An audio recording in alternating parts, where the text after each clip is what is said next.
Hello hello hello hello hello hello.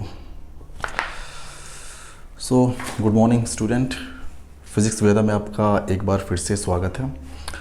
और ये last derivation ही हम लोग करेंगे, बहुत ज़्यादा अब डेरिवेशन में जाने की ज़रूरत नहीं है हमें। अब देख सकते हैं electric field strength due to thick uniformly charged sheet. इसके पहले हमने चार्ज शीट की बात तो की थी, लेकिन वो थिक नहीं था, वहाँ पे थिकनेस को वहाँ पे नेगलेक्ट माना गया था। लेकिन मान लो कि कोई शीट आपके सामने ऐसी गिवन है जिसमें कुछ ना कुछ थिकनेस है। अब उस केस में उसकी वजह से जो भी इलेक्ट्रिक फील्ड का स्ट्रेंथ होगा उसके आउटसाइड उसके इनसाइड वो कैसे कैलकुलेट करेंगे। पूरा का पूरा जो शीट है ये यूनिफॉर्मली चार्ज्ड है, ठीक है। यानी चार्ज का distribution through out its volume, पूरे वॉल्यूम में चार्ज डिस्ट्रीब्यूटेड है।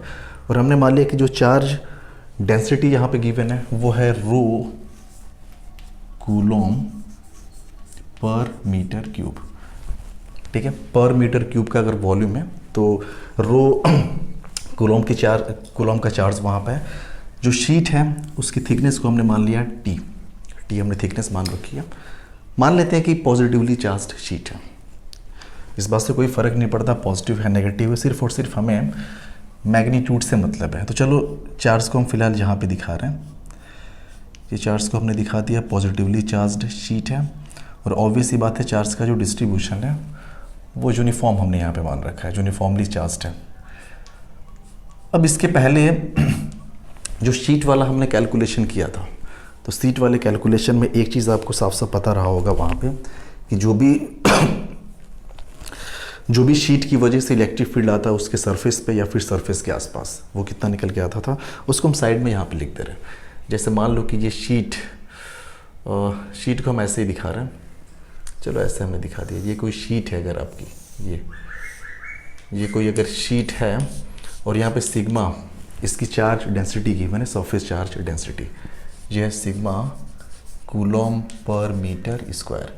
उस केस में हमने देखा था कि इसके आसपास सराउंडिंग में जो इलेक्ट्रिक फील्ड का स्ट्रेंथ होता था उसका जो मैग्नीट्यूड था वो कितना था, E is equals to sigma divide by 2 epsilon not. तो ये तो तब निकल के आता जब उसकी थिकनेस को नेगलेक्ट माना जाता है। जहाँ पे पहली बात तो ये कि ये शीट थिक तो है, थिक होने के साथ साथ इसका सरफेस एरिया बहुत ज़्यादा बड़ा है, यानी कि सरफेस एरिया ज़्यादा होने की वजह से हम इसको मान सकते हैं कि थिकनेस यहाँ पे नेगलेक्ट है। अगर थिकनेस को नेगलेक्ट मान के इलेक्ट्रिक फील्ड हम शीट के आउटसाइड कहीं भी देखें सराउंडिंग में, तो आप देखेंगे कि E is equal to sigma upon 2 epsilon nought निकल के आएगा। तो ठीक है, हमने बोला कि आउटसाइड आप बात कर लीजिए यहाँ पे इलेक्ट्रिक फील्ड की। यहाँ पे अगर हम इलेक्ट्रिक फील्ड की बात करें, ये हो गया E आउटसाइड, तो ये हो जाएगा सिग्मा अपॉन 2 एप्सिलॉन नॉट। ये कब निकल के आएगा, जब हम थिकनेस को नेगलेक्ट माने, क्योंकि एरिया बहुत ज़्यादा बड़ा है। ऐसे ही सिर्फ इस साइड नहीं होगा, इस साइड भी कुछ ऐसा ही निकल के आएगा। ये हो जाएगा E out is equals to sigma upon 2 epsilon not. अब सवाल यहाँ पे ये उठता है कि भाई सिग्मा तो हमें गिवन नहीं है, हमें यहाँ पे जो चार्ज डेंसिटी गिवन है this is rho coulomb per metre cube, हमें वॉल्यूम चार्ज डेंसिटी गिवन है। तो सबसे पहले हमें एक रिलेशन इस्टेब्लिश करना होगा बिटवीन सिग्मा और रो के बीच में। इसके पिछले वाले केस में हमने देखा था डेरिवेशन में, जो सिलेंडर के केस में हम लोग कर रहे थे, लैम्डा और रो के बीच में रिलेशन को इस्टेब्लिश करना या फिर लैम्डा और सिग्मा के बीच में रिलेशन को इस्टेब्लिश कर रहे थे, वैसा ही कुछ यहाँ पे भी हमें करना है।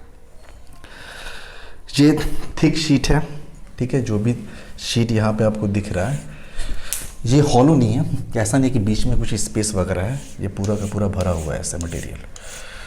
अब आउटसाइड का तो हमने देख लिया, लेकिन आउटसाइड का हमने जो भी यहाँ पे अभी देखा वो इन टर्म्स ऑफ सिग्मा है, लेकिन हमें सिग्मा के टर्म्स में बात नहीं करनी, हमें बात करना है इन टर्म्स ऑफ रो, क्योंकि यहाँ पे रो गिवन है। तो रिलेशन को देख लेते हैं हम लोग। अच्छा एक बात बताओ, अगर हम इस पे चार्ज जो भी शीट हमें दिख रही है टी थिकनेस की, एरिया क्या है हमने मान लिया, सपोज करें कि इसका एरिया हमने ए मान लिया, कुछ देर के लिए हमने एरिया इसका ए मान रखा है, और जो ए की वैल्यू है वो ग्रेटर देन इसकी थिकनेस है, एरिया को हमने ए मान लिया। अब इसके सरफेस पे चार्ज की अगर हम बात करें और ये मान लें कि थिकनेस नेगलेक्ट है, सिर्फ और सिर्फ शीट इसको हम माने, तो आप बोलोगे तब तो हो जाएगा सिग्मा इज इक्वल्स टू हो जाएगा Q divided by area, which implies Q is equals to निकल के आ गया सिग्मा मल्टीप्लाइड बाई जो भी इसका एरिया है। ये तो क्यू निकल के आ गया, this is the amount of charge when we consider thickness जब हम नेगलेक्ट पूरा मान रहे हैं, थिकनेस को हम मान ही नहीं रहे कुछ, क्योंकि एरिया बहुत ज़्यादा बड़ा है, थिकनेस को नेगलेक्ट माना जा सकता है। अब चूंकि एक्चुअल में थिकनेस नेगलेक्ट नहीं है, इसकी थिकनेस कुछ ना कुछ तो है, यहाँ पे वॉल्यूम कुछ ना कुछ इसका निकल के आएगा। अब उसके अकॉर्डिंग अगर रो के टर्म्स से हम चार्ज की बात करें तो आप बोलोगे तब तो हो जाएगा रो इज इक्वल्स टू हो जाएगा क्यू डिवाइडेड बाई इसका वॉल्यूम। ठीक है, वॉल्यूम किसकी वॉल्यूम की बात करें हम लोग, actually we are talking about the volume of the sheet. तो जहाँ से हो जाएगा विच इम्प्लाइज क्यू डैश मान लें, तो ये हो जाएगा Q dash is equals to rho multiplied by, ये हो गया वॉल्यूम। अब आपको पता है वॉल्यूम इज इक्वल्स टू होता है एरिया मल्टीप्लाइड बाई जो भी शीट की थिकनेस है। तो यहाँ से आ गया Q dash is equals to rho, और इसको लिख सकते हैं एरिया मल्टीप्लाइड बाई जो इसकी थिकनेस है। अब ऑब्वियस सी बात है कि जो क्यू और क्यू डैश है वो दोनों केस में सेम निकल के आनी चाहिए। आप चाहे थिकनेस को नेगलेक्ट मान के देखें या फिर थिकनेस को कंसिडर करके देखें, तो क्यू और क्यू डैश की वैल्यू दोनों केस में सेम आनी चाहिए।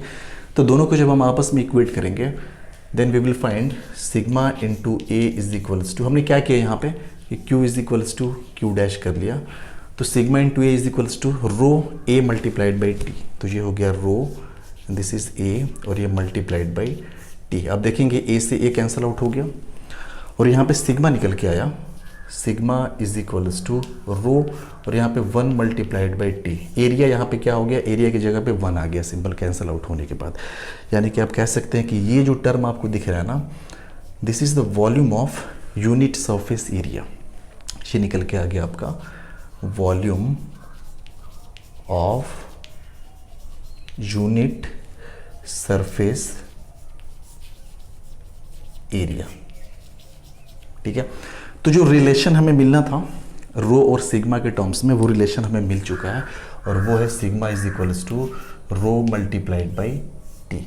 अब हमने कुछ नहीं करना है, ई आउटसाइड हमें कैलकुलेट करना है, और हमने देख रखा है जो ई आउटसाइड है सिग्मा अपॉन 2 एप्सिलॉन नॉट है।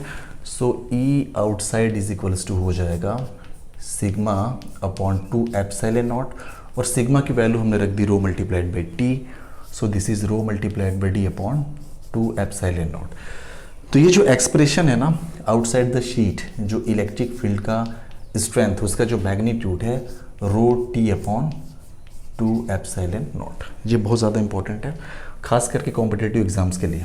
बोर्ड में इससे सवाल नहीं पूछने वाला, ये डेरिवेशन दूर दूर तक कहीं बोर्ड में नहीं आने वाला। ठीक है, ठीक, ये तो हमने आउटसाइड बात कर ली, आउटसाइड कह लीजिए या फिर सरफेस पे कह लीजिए। अब देख रहे हैं ना कि डिस्टेंस का फैक्टर इन्वॉल्व नहीं है, हम एक्सिस से कितने डिस्टेंस पर निकाल रहे हैं उस बात से कोई फर्क नहीं पड़ता। जो इलेक्ट्रिक फील्ड का स्ट्रेंथ है वो कांस्टेंट टर्म्स निकल के आ रहे हैं rho multiplied by D upon 2 epsilon naught. सिर्फ और सिर्फ मैटर कर रहा है, डिपेंड कर रहा है उस शीट की थिकनेस पे। तो आप यहाँ पे ई आउटसाइड की बात करिए या फिर आप यहाँ पे सरफेस पे बात करिए, बात वही हुई। यहाँ पर भी जो वैल्यू होगी सिग्मा अपॉन, सिग्मा नहीं रो के टर्म्स में लिखिए रो टी अपॉन 2 एप्सिलॉन नॉट, तो ये आपका हो जाएगा रो टी अपॉन 2 एप्सिलॉन नॉट। ठीक है, ये चीज़ निकल के आएगा। अब यहाँ पे बात करेंगे इस सरफेस पे, तो यहाँ भी वही हो जाएगा रो टी अपॉन 2 एप्सिलॉन नॉट। तो ये तो बात हुई इलेक्ट्रिक फील्ड स्ट्रेंथ की आउटसाइड द शीट या फिर उसके सरफेस पे। अब हम बात कर लेते हैं शीट के अंदर। शीट के अंदर अगर कोई पॉइंट चूज किया जाए सॉरी तो वहाँ पे फिर क्या होगा। चलो ये एक्सिस है, इसको हमने मान लिया सिमेट्रिकल लाइन है, लाइन ऑफ सिमेट्री है, ऊपर जैसी शीट है वैसी शीट नीचे है। यहाँ से एक्स डिस्टेंस पे ऊपर चलो मान लेते हैं कि यहाँ पे ये वाले पॉइंट पे हमें इलेक्ट्रिक फील्ड का स्ट्रेंथ जो है वो कैलकुलेट करना है इस वाले पॉइंट पे। चलो पहले उसको कैलकुलेट करते हैं। तो आप एक काम करेंगे, आप बोलेंगे कि यहाँ पे सिंपल सा एक डॉटेड लाइन अगर ड्रॉ कर दें यहाँ से, तो इस पॉइंट पे कैलकुलेट करना है हमें इलेक्ट्रिक फील्ड का स्ट्रेंथ। तो एक तो सेक्शन हो गया शीट का ये ऊपर वाला, ये जो आपको दिख रहा है इसको हम शेडेड कर दे रहे हैं येलो कलर से। एक तो ये शेडेड जोन आपको दिख रहा है शीट का, और दूसरा आपको जो शेडेड जोन दिखने वाला है वो आपका नीचे दिखेगा। आप बोलो कि दूसरा जो शेडेड जोन है वो कुछ ये वाला है, इसको भी हम येलो, इसको हम वाइट कलर येलो कलर से इसको भी हम कर दे रहे हैं। ये एक आपका शेडेड जोन दिखा, ये भी शीट ही है, ऊपर वाली भी एक शीट ही है। दोनों के दोनों शीट की जो थिकनेस है वो अलग अलग है। थिकनेस के बारे में देखिए थिकनेस है क्या, तो आप बोल सकते हैं थिकनेस अगर देखा जाए तो सिंपल सी बात है, ये पूरा अगर t हो गया तो इसका जो हाफ होगा that will be equals to t/2। ये कितना हो जाएगा, ये आपका हो जाएगा सिंपल यहाँ से यहाँ से लेकर यहाँ तक की अगर हम बात करें तो ये आपका हो जाएगा t/2। ऐसे नीचे भी हो जाएगा t/2 half.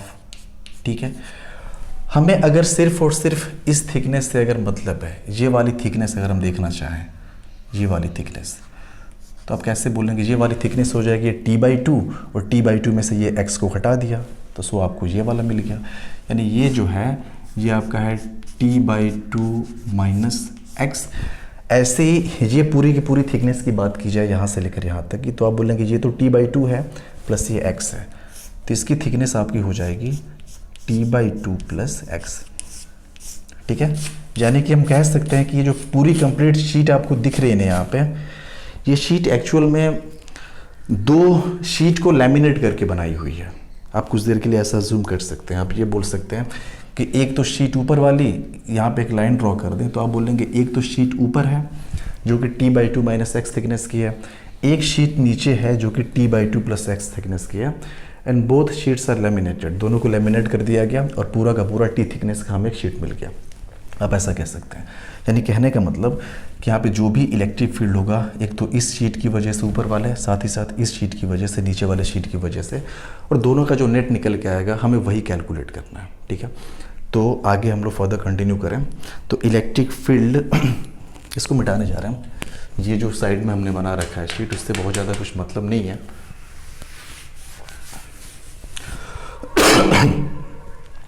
So electric field eight interior point, यानी कि electric field eight interior point.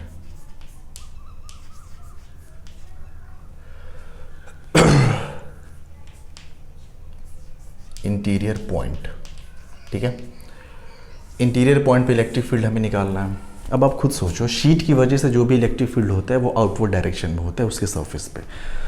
तो आप ये कह सकते हो साफ साफ कि ये जो नीचे वाली शीट है ना, जो कि ये भी पॉजिटिवली चार्ज्ड है, इसकी वजह से जो इस पॉइंट पे इलेक्ट्रिक फील्ड होगा वो होगा ऊपर की तरफ, यानी आउटवर्ड डायरेक्शन में होगा। ठीक है, उसको हमने नाम दे दिया E1।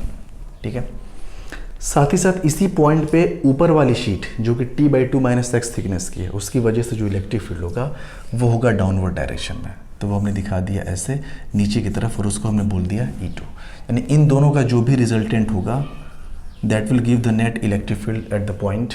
इस पॉइंट को हमने नाम दे दिया पॉइंट P। पॉइंट P पे नेट इलेक्ट्रिक फील्ड की वैल्यू होगी। तो सबसे पहले तो E1 और E2 को देख लिया जाए कि E1 कितना होगा, E2 कितना होगा। यानी कि electric field at point P, हमने लिखा electric field at P due to upper sheet, upper sheet, और अपर वाली शीट की जो थिकनेस है वो कितनी है, t/2 माइनस x है। यानी कि t/2 माइनस x थिकनेस वाली शीट की हम बात कर रहे हैं। तो उसकी वजह से जो भी इलेक्ट्रिक फील्ड होगा वो हमने मान रखा है डाउनवर्ड डायरेक्शन में, ऑब्वियस सी बात है होगा E2। सो वो E2 इज इक्वल्स टू हो जाएगा आपका। अब देखिए इलेक्ट्रिक फील्ड कितना होता है सरफेस पे, आउटसाइड बात करिए या फिर सरफेस पे बात करिए, ये जो इलेक्ट्रिक फील्ड निकल के आया है ना, ये आप कह सकते हैं कि ये सरफेस पे भी इतना ही होगा इलेक्ट्रिक फील्ड, यानी रो मल्टीप्लाइड बाय शीट की thickness upon 2 epsilon not. Charge density uniform है, जो इसका चार्ज डेंसिटी है वही नीचे वाली शीट का चार्ज डेंसिटी है। तो आप बोल सकते हैं कि rho multiplied by thickness of the sheet, जो कि यहाँ पे t/2 माइनस x है, so t/2 minus x divided by 2 epsilon naught. ये हो गया अपर शीट की वजह से इलेक्ट्रिक फील्ड। अब electric field due to lower sheet, lower sheet की वजह से इलेक्ट्रिक फील्ड देखा जाए, और जो लोअर शीट की जो थिकनेस है ये नीचे वाले शीट की, आप कहेंगे कि यहाँ पे है t/2 प्लस x, यानी कि इसकी थिकनेस है t/2 प्लस x, और इसकी वजह से जो भी इलेक्ट्रिक फील्ड है वो तो हमने E1 मान रखा है, जो कि अपवर्ड डायरेक्शन में है सरफेस पे। सो वो हो जाएगा rho multiplied by thickness t/2 plus x by 2 epsilon not. अब सिंपल सा कह सकते हैं डिनोमिनेटर दोनों का कॉमन है, यानी कि न्यूमरेटर जिसका भी ज़्यादा होगा उसकी वैल्यू ज़्यादा होगी। न्यूमरेटर आप देख सकते हैं कि E1 की ज़्यादा है, यानी कि E1 का जो मैग्नीट्यूड होगा वो ज़्यादा होगा। तो जहाँ पे अगर ई नेट को हम कैलकुलेट करें एट पॉइंट P, आपने लिखा कि ई नेट, ठीक है, वो हो जाएगा E1 माइनस E2।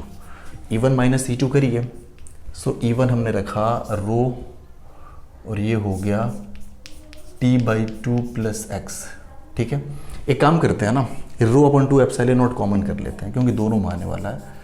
तो rho upon 2 epsilon not common कर लिया तो यहाँ से T/2 प्लस एक्स माइनस यहाँ से हो जाएगा T/2, ब्रैकेट को ब्रेक करें तो ये माइनस हो जाएगा और ये प्लस हो जाएगा प्लस एक्स। ये T/2 कैंसिल आउट हो गया, x और x 2x, उस 2 से ये कट जाएगा नीचे वाला 2, यानी ऊपर सिर्फ बचा x, यानी रो x अपॉन एप्सिलॉन नॉट। तो ये हो जाएगा रो x divide by epsilon naught. ये हो गया E इंटीरियर पॉइंट पे इलेक्ट्रिक फील्ड का स्ट्रेंथ, ठीक है। और आउटसाइड आप देख ही रहे हैं, इलेक्ट्रिक फील्ड का स्ट्रेंथ हम लोग कैलकुलेट कर चुके हैं। यहाँ पे आपको थोड़ा कन्फ्यूज़न नहीं होना चाहिए कि हमने किया कैसे, कि ये E2 इज इक्वल्स टू रो। आप देख रहे हैं ना कि किसी भी शीट जो कि T थिकनेस की है उसके आउटसाइड किसी पॉइंट पे या फिर उसके सरफेस पे जो इलेक्ट्रिक फील्ड होता है, रो मल्टीप्लाइड बाय उस शीट की थिकनेस अपॉन 2 एप्सिलॉन नॉट। तो अगर सिर्फ और सिर्फ इस शीट की हम बात करें तो ये जो पॉइंट है इस शीट की सरफेस पे, ऊपर वाली शीट की सरफेस पे, लोअर सरफेस पे, यानी कहने का मतलब कि इसकी थिकनेस लेंगे multiplied by rho upon 2 epsilon not, जो कि वहाँ पे लिया गया। ऐसे ये बोलेंगे कि यही वाला जो पॉइंट है लोअर वाली शीट के अपर वाले सरफेस पे, तो वहाँ भी इलेक्ट्रिक फील्ड हमने देखा और फाइनली जो रिजल्ट निकल के आया वो आपके सामने है। सो कॉम्पिटिटिव एग्जाम्स के लिए ये इंपॉर्टेंट है, बाकी बोर्ड के पॉइंट ऑफ व्यू से इंपॉर्टेंट नहीं है। सो आप इसको समझेंगे और वीडियो को रिवाइंड करके देखेंगे अगर कहीं कोई प्रॉब्लम आ रही है तो। बाकी कोशिश हमारी यही रहेगी कि अगर आपको समझ में नहीं आता फिर से समझाने की। Thank you.